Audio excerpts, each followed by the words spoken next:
to be part of Costco FabLab Summit this year.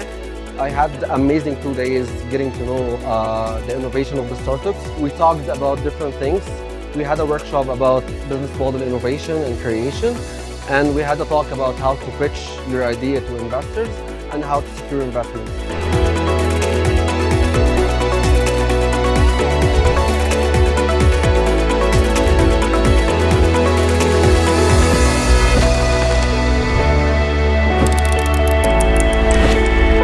El día de hoy me ha parecido fenomenal porque la realidad es que desde que me invitaron me encantó. Esto es algo que a mí me hubiera encantado tener cuando yo estaba estudiando y verlo aquí reflejado, como que verme reflejado en los y las estudiantes, en realidad me ha encantado.